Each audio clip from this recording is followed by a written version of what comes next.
She shut that machine off and said, "My son didn't deserve surgery." The heart monitor went silent for 3 seconds, and in those 3 seconds, I felt my whole world stop. I grabbed her wrist before she could touch anything else. "What are you doing?" My voice didn't even sound like mine. Karen stood there in her tight blazer, HOA badge hanging from her neck like she was some kind of hospital authority. "I'm protecting this community," she said loudly, making sure the nurses heard her. "People like you can't just take resources without approval." Resources? My 8-year-old son was lying on that bed, pale, oxygen mask on his small face. He wasn't a resource, he was my child. The nurse rushed forward and turned the machine back on. The monitor beeped again. That sound, that small beat, felt like life coming back into my body. "Security!" Someone yelled down the hall, but Karen didn't move. She crossed her arms like she owned the place. "This family is under a HOA investigation. They owe fines until they clear their balance. I'm filing a formal complaint to suspend elective procedures." "Elective?" I laughed, but it came out broken. "His appendix ruptured." She leaned closer to me and whispered, "Maybe if you paid your HOA fees instead of building that ugly wheelchair ramp, you wouldn't be in this position." That's when I understood. This wasn't about hospital rules. This was revenge. 2 weeks ago, she had posted a violation notice on my front door, said my front yard flagpole was too tall, said my late wife's memorial bench by the tree was not community approved. She even threatened to tow my truck because it had a military veteran sticker. I ignored her letters because I legally own that house and because I don't scare easy, but she didn't like being ignored. So she found a way to hurt me where it hurts most. My son started coughing behind the mask. The doctor rushed in, pushing Karen aside. "Who touched this machine?" He snapped. "She did," I said calmly, pointing at her. Karen smiled. "I'm with the Homeowners Association. We have authority in this district. I have documentation." The doctor didn't even look at her papers. "This is a hospital, not your neighborhood." She raised her voice again. "He's under financial dispute. I demand this surgery be delayed until we verify." "Get out," the doctor said. Simple, cold, final. But Karen wasn't done. She pulled out her phone. "Fine, I'll call the police. Medical fraud is a serious crime." Medical fraud? I felt my fists tighten. I wanted to shout. I wanted to drag her out myself, but I stayed still because I knew something she didn't, and she was about to learn it the hard way. The hallway filled with people, nurses whispering, patients staring. My son's small hand reached out from the bed and grabbed my sleeve. "Dad, am I in trouble?" Keith whispered. That question broke me more than anything she said. I bent down and kissed his forehead. "No, buddy, you did nothing wrong." Karen stepped closer again. "He built unapproved modifications on his property," she told the doctor loudly. "He's been warned multiple times. We suspect illegal construction." The doctor looked confused. "What does that have to do with surgery?" "It shows character," she replied. "Character?"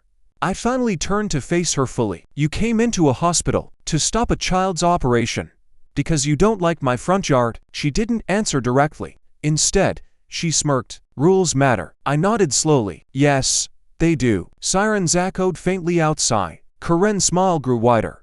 "Good. They're here." But when the police walked in, something changed. The first officer stepped through the door and paused when he saw me. His expression shifted from neutral to surprised. "Sergeant?" he said quietly. Karen blinked. "Sergeant?" The hallway went silent again. I stood up slowly. I hadn't worn the uniform in months. After my wife passed, I took leave from the county sheriff's department to focus on my son. I didn't advertise it. I didn't need to, but badges recognize badges. Karen's face drained of color. You're law enforcement?" She stuttered. I didn't answer her. I looked at the officer. She tampered with medical equipment. The doctor nodded firmly. She shut off a monitor during pre-op. The officer's jaw tightened. "Mom, step away from the patient." Karen started shaking her head fast. No. This is a misunderstanding. I'm protecting community standards." "This isn't your community," the officer replied. But she wasn't done playing her game. She quickly held up papers. "He's under a HOA investigation. He refuses compliance. We have legal right to." "Do you have hospital authorization?" the officer asked. Silence. "Do you have any medical credentials?" Silence again. Her voice got smaller. I'm HOA president. The officer didn't smile. You're about to be trespassed. And that's when she made her biggest mistake. She pointed at my son. You don't understand. People like them move in, break rules, lower property value, and expect sympathy. If you let this go, the neighborhood falls apart. People like them. The words echoed. The hallway felt colder. The officer looked at me again. You want to press charges? I looked at my son, then at the doctor, then back at Karen. She thought I'd hesitate. She thought I'd try to keep peace. She didn't know I had already reviewed every HOA document she ever sent me. She didn't know I had body cam footage from the day she trespassed onto my property and threatened my son. She didn't know I wasn't just a homeowner. I was also the legal owner of the land behind the entire subdivision, including the strip her HOA clubhouse sits on. And the lease renewal, it expires in 10 days. I turned back to the officer. Yes, I said calmly, file everything. Karen's eyes widened. You wouldn't dare. I looked at her straight in the face. You tried to stop my child's surgery over a lawn complaint, I said quietly. You just made this personal. The doctor stepped between us. We're taking the child to surgery now. They rolled my son's bed away. His small hand slipped from mine as the doors closed. Karen was still arguing as the officer gently but firmly guided her toward the exit. You can't do this. I run that community, she shouted. I watched her disappear down the hallway, and as the operating room doors closed, my phone buzzed. Unknown number. I answered it. A calm voice spoke on the other end.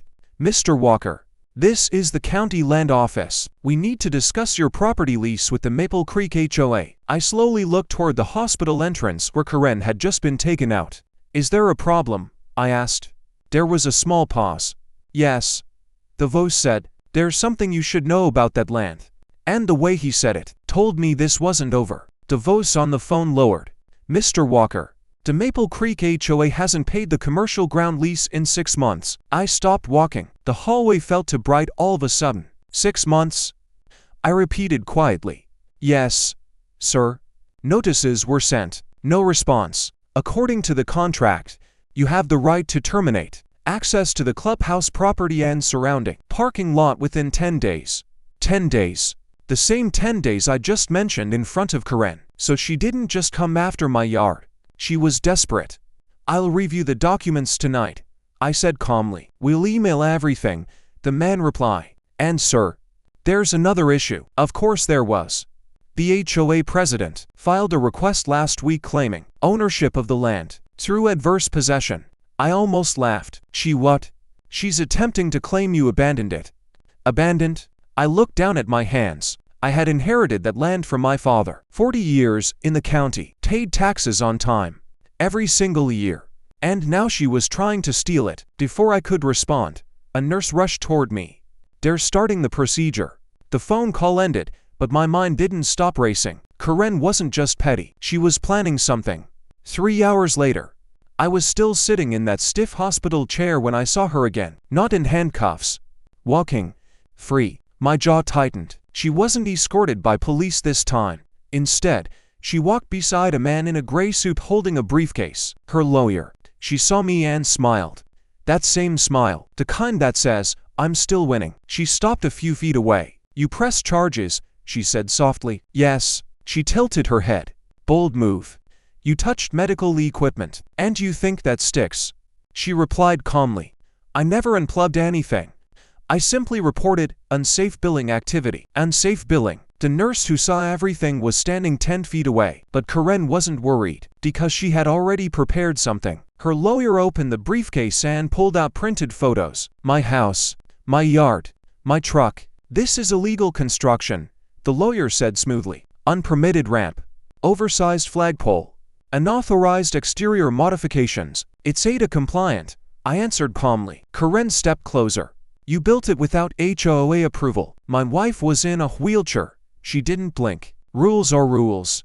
The hallway went quiet again. I stared at her for a long moment. You came to a hospital to intimidate me because your HOA is bankrupt. Her eyes flickered, just slightly. That was it. The first crack. You don't know what you're talking about, she said quickly. I know about the missed lease payments, I reply. Her lawyer's posture changed. Just a little. Interesting. Karen looked at him. What lease? He didn't answer right away. That's when I understood something bigger. She didn't know. She was HOA president, but someone else handled finances. He didn't answer right away. That's when I understood something bigger. She didn't know. She was HOA president, but someone else handled finances, and they kept her in the dark. I pulled out my phone and showed the email notification from the county office. The lawyer leaned forward and read it. His face lost color. Karen, he said slowly, we need to step outside. She looked confused. Why? Now. They walked a few steps away, whispering fast. Her voice got louder. That's impossible. We paid everything. The lawyer shook his head. And then he asked the question that changed everything. Who authorized the clubhouse renovation last year? Her mouth opened. Closed. Opened again. I did, she said. With what funds? Silence. I watched realization hit her like a wall. The fancy new clubhouse. The marble floors. The security gate she installed at the neighborhood entrance. She raised HOA fees to pay for it. But the lease, she never checked it. She was too busy playing queen. Her phone started ringing. Board members. One after another. She stepped away to answer. What do you mean frozen? She shouted into the phone. Why would the bank freeze the account? Bank freeze? Now this was getting interesting. Her voice dropped. An investigation? For what? She slowly turned toward me. And for the first time, she didn't look powerful. She looked scared. The doctor came out of surgery just then. My heart jumped into my throat. He's stable, the doctor said. Everything else disappeared. I grabbed the doctor's hand. Thank you. Karen was still arguing on the phone behind me, but I didn't care. My son was alive. That was the only thing that mattered. Until the second officer walked back into the hallway. He wasn't smiling. Mr. Walker, he said quietly, we need your statement again. For what? There's been a report filed against you. I turned slowly. Karen was staring at me, phone still in her hand. What report? I asked. Child endangerment, the officer said. The hallway felt like it tilted. Excuse me? She claims your home modifications are unsafe and you forced your child to live in hazardous conditions. Hazardous? I almost laughed from shock. She wasn't backing down. Even now, even after the lease bomb, even after the bank freeze, she was doubling down. The officer looked uncomfortable. We have to follow up. Karen stepped forward. See, actions have consequences. I looked her dead in the eye. You really want to go there? She folded her arms. You started this. No. She did. But she had no idea how deep this went, because there was something she didn't know. The ramp she kept complaining about, it wasn't just built by me. It was inspected, approved, and documented by the county's special accessibility program. And the inspector, my late wife, the same woman whose memorial bench she called an eyesore. I pulled out another file from my bag. Yes, I carry paperwork, because when you've been in law enforcement long enough, you learn one thing. Always keep receipts. I handed the officer the inspection approval papers, signed, stamped, official. The officer scanned them, then looked at Karen. Ma'am, this ramp is fully compliant. Her face went pale again. That's not possible, she whispered. It was approved 2 years ago, the officer replied. She turned toward me slowly. You planned this? I shook my head. No. I just follow rules better than you. Her phone rang again. This time she didn't answer. Her lawyer came back quickly. Karen, the board voted. You're suspended effective immediately. The world went very quiet. What? She whispered. Emergency meeting. Financial misconduct investigation. They're blaming you for mismanagement. Her hands started shaking. You said everything was fine. I said we needed to review it, he replied. The officer stepped closer. Ma'am, we also need to discuss tampering with medical equipment. I didn't touch anything, she shouted. The nurse who saw everything walked forward calmly. Yes, you did. And then another nurse joined her. I saw it too. Karen looked around. No one was on her side anymore. Not the board. Not her lawyer. Not the hospital staff. She looked back at me. And in that moment, her voice changed. You think you've won? I didn't answer. Because deep down, I knew something still didn't feel right. She was desperate. And desperate people don't stop. They escalate. As the officer placed her in handcuffs this time, she leaned toward me and whispered something so low only I could hear it. You should check your house. My blood went cold. "What did you do?" I asked sharply. She smiled. "Even in cuffs? Even losing everything?" She smiled. And that's when my phone buzzed again. Security alert. Front door camera offline. Connection lost. I didn't remember how I got to the parking lot. I just remember the sound of my boots hitting concrete and my heart pounding in my ears. My phone kept buzzing in my hand. Motion detected. Garage door open. Camera disconnected. Disconnected. That word doesn't happen by accident. I jumped into my truck and started the engine so fast I nearly stalled it. The hospital doors were still behind me. My son was in recovery. I should have stayed, but Karen's whisper wouldn't leave my head. "You should check your house." She said it with confidence. Not fear. Not panic. Confidence. That meant she already did something. I called my neighbor Mike while driving. He lives across from me and works from home. "Mike, are you outside?" I asked quickly. "Yeah." "Wide?" he replied. "Is my garage open?" There was a pause. "Yeah. And there's a white van parked near your driveway." "White van." I pressed harder on the gas. "Don't approach it," I said firmly. "Just stay inside." When I turned into my street, I saw it immediately. The van wasn't marked. No company logo, no plates on the front. My garage door was halfway open. My stomach dropped. I parked across the street instead of pulling in. Years in law enforcement teach you one thing: never walk straight into a setup. The van door slid shut. 2 men stepped out. Not dressed like movers. Not dressed like repair workers. Just JEANS hoodies, gloves. One of them looked toward my truck. We made eye contact. And that's when they ran. They jumped into the van and sped off before I could even step out. I didn't chase. I walked to my house slowly. Calm. Focused. The garage was open wide enough to see inside. Nothing looked stolen at first glance, but then I saw it. My security panel. Smashed. They didn't come to steal. They came to disable. I moved inside carefully. Living room looked untouched. Kitchen, untouched. But when I stepped into the hallway leading to my son's room, my chest tightened. The wall behind the memorial bench area. It had been opened. Drywall cut. Wires exposed. They were looking for something. And they were very specific, because they ignored everything else. I stood there for a moment trying to understand. Then it clicked. The ramp. The foundation under it.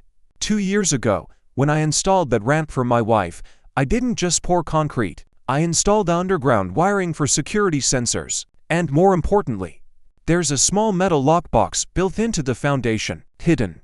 Legal. Registered. Inside it, original property deeds, land maps, and a backup copy of the lease agreement between me and Maple Creek HOA. If someone wanted to challenge land ownership, that lockbox would matter. I walked outside to the ramp. The concrete edge had fresh scrape marks. They tried to break into it, but they didn't know the access point. Only I know where it is. And it's not where most people would look. I crouched down, reached under the metal handrail joint, and pressed the hidden latch. The small panel opened. The lockbox was still there, untouched. I let out a slow breath. So Karen didn't just file false reports. She tried to destroy proof. But here's the part she didn't understand. Those papers aren't my only proof. The county office has copies. The bank has copies. And the lease renewal notice, that was already logged in the system. Still, someone sent those men. And it wasn't random. I stepped back into the house and checked my son's room. His small baseball trophies were still on the shelf. His drawings on the wall. Nothing broken. But on his desk, there was an envelope. No stamp. No address. Just my name. I froze. They didn't just break in. They left something. I opened it carefully. Inside was a single photo. My house, taken from across the street. And on the back, written in black ink: drop the charges. Cancel the lease termination. Or next time, we don't miss. My hands tightened around the paper. So that's it. This wasn't just Karen being dramatic. This was organized. And she wasn't working alone. I immediately called the same officer from the hospital. "Sir, I need units at my house. Possible break-in and threat." Within minutes, patrol cars arrived. Crime scene tape went up. Neighbors stepped outside whispering. And then something unexpected happened. Mike walked over holding his phone. "I recorded them," he said quietly. "You what?" "I saw them messing with your garage earlier, so I hit record from my window." He showed me the video. Clear. high resolution, the van's rear plate, the men's faces, and as the van door slid open at one point, I saw something that made my jaw tighten. A Maple Creek HOA parking permit sticker on the windshield, temporary access tag, issued for clubhouse contractors, so the van was connected to HOA property. I didn't say anything out loud, but the officer saw it too.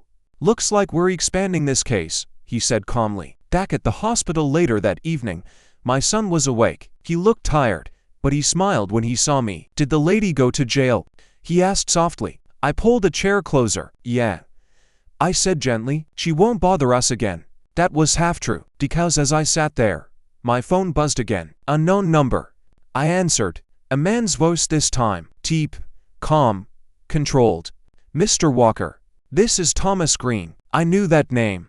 He's the HOA treasurer, the one who never shows up in public. "What do you want?" I asked flatly. "You've caused unnecessary escalation," he said smoothly. "Karen overreacted at the hospital. We can agree on that." "Overreacted," I repeated. She panicked. "Financial stress, board pressure. But filing criminal charges and terminating land access, that hurts everyone. So here it is. The real player." "You sent men to my house," I said.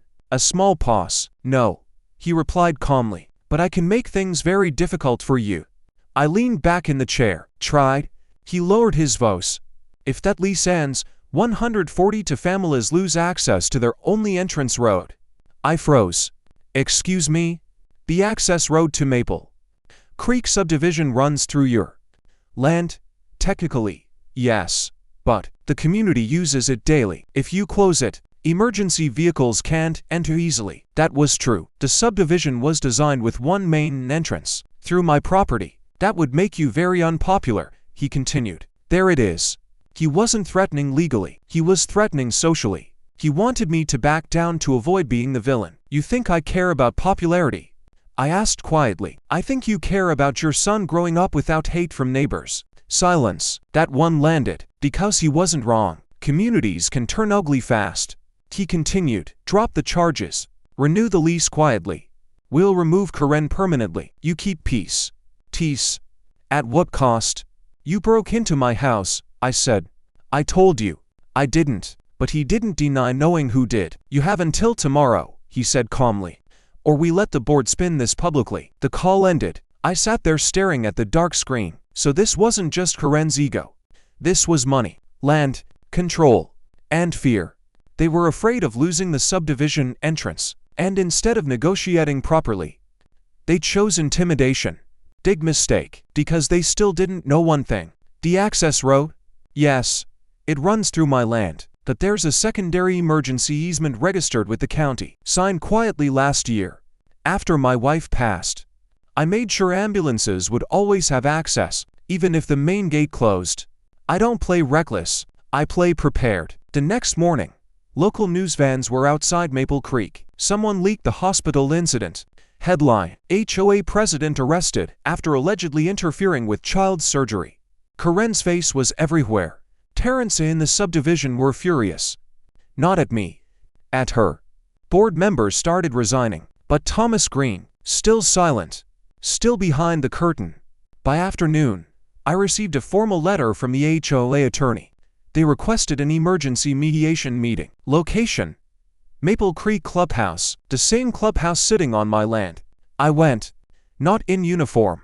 Not aggressive, just calm. When I walked in, the room was packed. Homeowners whispering. Board members sweating. Thomas Green stood at the front. Polished suit. Perfect posture. He smiled when he saw me. "Mr. Walker, thank you for coming." I didn't shake his hand. He started speaking to the crowd. "We all know tensions have been high. But let's remember we are a community." Murmurs filled the room. Then someone shouted, "Did you break into his house?" Thomas raised his hands calmly. "There is no proof of that." I stepped forward. "I have video," I said simply. The room went silent. Thomas's jaw tightened slightly. I connected my phone to the projector screen. Played the clip. The van. The faces. The HOA permit sticker. Gasps filled the room. Thomas turned toward the board members. "This could be anyone with a copied permit," he said quickly. But I zoomed in. The sticker had a serial number. Clear. And that number, assigned to a contractor hired for last year's clubhouse renovation, signed off by Thomas Green. The room exploded, voices shouting, people standing up. One woman yelled, "You're risking our homes over ego." Thomas tried to regain control. "This is circumstantial." But then the police walked in. Not one, four. They approached Thomas calmly. "We need to ask you some questions regarding criminal conspiracy and intimidation." His calm mask cracked, just slightly. As they escorted him toward the exit, he looked back at me. "You think this ends here?" I answered quietly, "No. I think this ends with justice." And then something unexpected happened. An older man stood up from the back of the room. Retired veteran. Lives to houses down from me. He looked around at everyone. "You all know what he did for this country," the man said, pointing at me. "And you let a bored bully him over a ramp for his wife." The room got quiet. "We trusted the wrong people," he continued. And for the first time since this started, I felt the weight shift. Not just legally, emotionally. The board voted on the spot. Karen permanently removed. Thomas suspended pending investigation. Emergency motion passed to renew the lease properly and publicly. But I stood up and said something they didn't expect. "I won't renew under threats," I said calmly, "but I will renew under transparency. All eyes on me." We create a new agreement. Lower fees. Open financial audits. No harassment of residents, ever. They agreed immediately, because they had no leverage left. That evening, I sat by my son's hospital bed again. He was stronger now. Color back in his face. "Dad," he whispered, "are we moving?" I smiled softly. "No, buddy." "Is the road going away?" I shook my head. "No." He looked at me carefully. "Are we safe?" I leaned forward and squeezed his hand. "Yes, because now." The charges were filed. The evidence was public. The land was secure. And the people who thought they controlled everything, they learned something important. You don't mess with a father protecting his child. And you definitely don't try to steal land from someone who knows the law better than you ever will. But as I turned off the hospital lights that night, my phone buzzed one more time. Blocked number. I hesitated, then answered. A woman's voice this time. Soft. Cold. "You stop, Karen," she said. "You exposed Thomas." "Who is this?" I asked. A small pause. "I'm on the state HOA regulatory board." My chest tightened. And Maple Creek isn't the only community under investigation. Silence. "There's a bigger pattern here," she continued. "Fraud, land grabs, medical insurance manipulation." Medical insurance? My stomach dropped. What does that have to do with my son? Another pause. "You might want to review who approved the hospital billing adjustments yesterday." The line went dead. I slowly turned toward the billing envelope, sitting on the counter in the hospital room. It had been adjusted, cleared unusually fast. Too fast. And suddenly, I realized something terrifying. Karen didn't act alone at the hospital. She had inside help. And this story, it was bigger than one neighborhood. Much bigger. I stared at that billing envelope for a long time before I touched it. Too fast. That's what didn't sit right. Hospitals don't clear major surgery bills overnight. Insurance reviews take days, sometimes weeks. But this one, approved within hours. After Karen's stunt, after the fake concern about resources, after someone tried to break into my house, I stepped into the hallway and called the number back that had shown as blocked. It didn't ring. Instead, I received a text. "Meet me. Parking garage level 2. 10 minutes. I don't like games, but I like unanswered questions even less." I told the nurse I'd be back in a few minutes and took the stairs down. Level 2 was almost empty. A gray sedan sat near the far wall, engine off. The driver window rolled down slowly. A woman in her mid-40s looked at me, professional, calm, no nonsense. "You Mr. Walker?" she asked. "Yes, I'm with the State HOA Oversight Board." Off the record. I didn't move closer. "Talk." She nodded slightly. "Maple Creek isn't isolated. We've been tracking a group of HOA executives manipulating fines, foreclosures, and even insurance claims." My chest tightened. "Insurance?" She looked directly at me. "Karen submitted a complaint to your insurance carrier, claiming unsafe structural modifications at your home. That triggered an internal review. When? 2 days before your son's surgery. So she knew about it before the hospital incident. That review flagged your policy as high risk," she continued.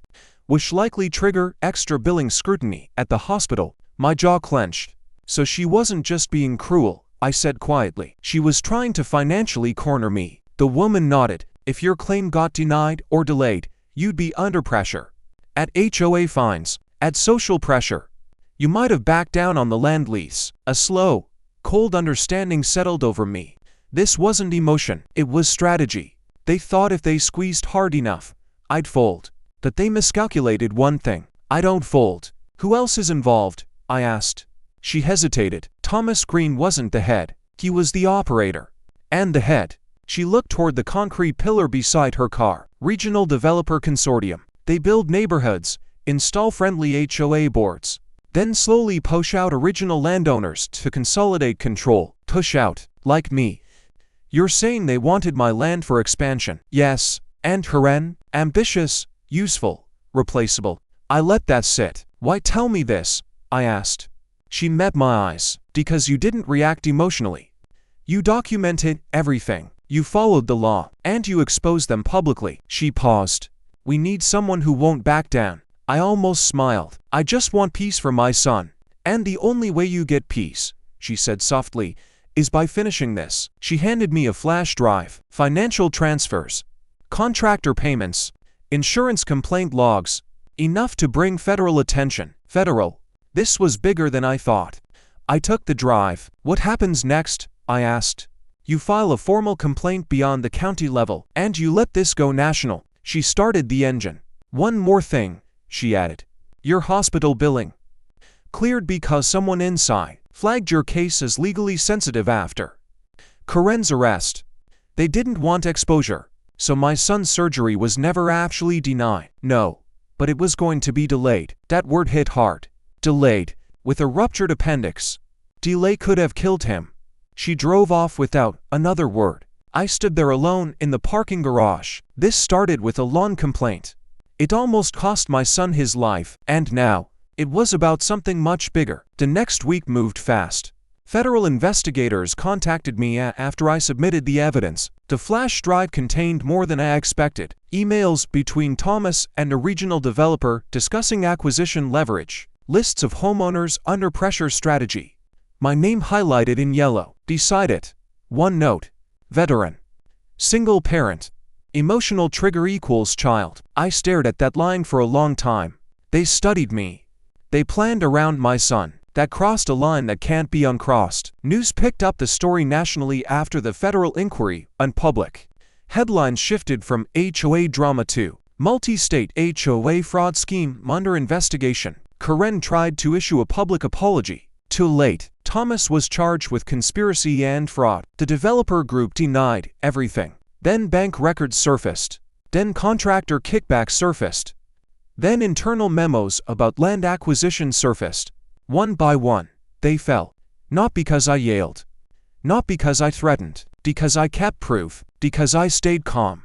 Because I didn't let anger make decisions. Maple Creek changed. The board was replaced by residents voted in by homeowners. Transparent budgets. Open meetings. No harassment notices over flags or ramps or memorial benches. And the lease. We signed a new one. Publicly. Fair rate. Emergency access guaranteed. Financial audits required yearly. And a clause written clearly. No board member may interfere in medical, personal, or emergency matters of any resident. I made sure that line stayed. One evening, a month later, I sat on my front porch while my son played in the yard. The memorial bench under the tree caught the sunset light. The ramp stood solid. Untouched. No violation notices. No fake authority. Just quiet. My son ran up to me, baseball glove in hand. Dad, are the bad people gone? I looked down at him. The ones who tried to hurt us, I asked. He nodded. They're not in charge anymore. He thought about that. Did you win? I smiled slightly. I protected what's ours. He grinned. That's better. Maybe he was right. Because this was never about winning. It was about drawing a line and making sure no one crosses it again. A week later, I received one final letter. Not from Karen. Not from Thomas. From the state board. Formal notice. Maple Creek HOA placed under monitored status for 5 years. Regional Developer Consortium under federal audit. Multiple communities reviewing land contracts, one complaint, one father who refused to back down, and the whole structure cracked. I folded the letter and set it inside the lockbox under the ramp, with the deeds, with the lease, with every document that proved one simple thing. This land is mine. Not because I shout, not because I threaten, because I earned it, because I protect it, because I follow the law. That night, I stood in the driveway and looked down the access road that runs through my property into Maple Creek. Lights glowing, families inside their homes, kids riding bikes, tease. I could have closed that road, legally, easily, but I didn't, because strength isn't about shutting people out, it's about knowing you can, and choosing not to. My phone buzzed once more. Unknown number. For a second, I thought it was another twist, another threat. I answered, a familiar voice. Karen, but different. No arrogance, no control. They're charging me, she said quietly. I know. Silence. I didn't think it would go this far. I didn't respond. You ruined my life, she whispered. I looked at the ramp, at the bench, at my son's bike lying on the grass. No. I said calmly, you did that yourself when you touched my child's life. She started to say something else, then stopped. The call ended. And that was it. No dramatic final showdown, no shouting. Just consequences. Later that night, my son asked me something I'll never forget. Dad, why didn't you get really mad? I thought about that carefully. Because I did get mad. But anger can make you careless, and careless is what they were counting on. I didn't fight for this country, I told him quietly, just to let someone scare me out of my own home. He looked up at the flagpole Karen hated so much. It's tall, he said proudly. Yeah, I reply. And it's staying. The wind picked up slightly, the flag moving steady above us. No HOA notice on the door, no fake authority in the driveway, no threats left to send.